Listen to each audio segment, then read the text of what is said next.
Hello students, ఈరోజు మనము ఒక మినీ డైలాగ్ చూద్దాము. అందులో నుంచి నేను మీకు ఒక స్ట్రక్చర్ నేర్పిస్తాను. Now let's begin. At the restaurant. Now this is a conversation between two friends, Ravi and Kiran. The food was amazing. ఆహారం అద్భుతంగా ఉంది. The food was amazing. ఆహారం అద్భుతంగా ఉంది. Kiran, yeah, I ate to my heart's content. I ate to my heart's content. అవును, నేను మనస్ఫూర్తిగా తిన్నాను. Ravi, same here. After a long time, I enjoyed my meal like this. Same here. After a long time, I enjoyed my meal like this. నేను కూడా చాలా రోజుల తర్వాత ఇలా తిన్నాను.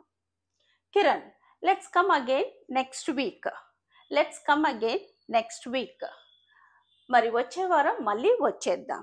సో స్టూడెంట్స్, ఇక్కడ ఈరోజు స్ట్రక్చర్ వచ్చేసి మనకి to my heart's content, right?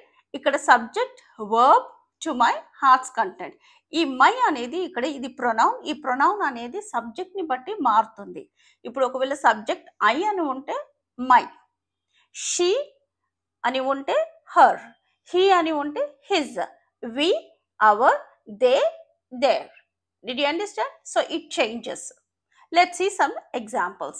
She danced to her heart's content. She danced to her heart's content.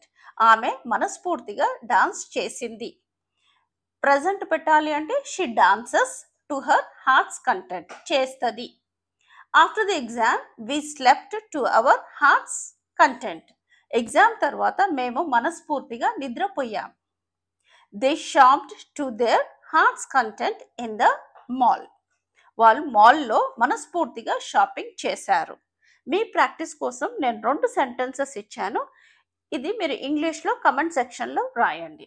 పిల్లలు మనస్ఫూర్తిగా ఆడుకున్నారు. నేను మా ఫ్రెండ్స్తో మనస్ఫూర్తిగా మాట్లాడలేదు. So students, if you found this video helpful, like, share, subscribe this channel.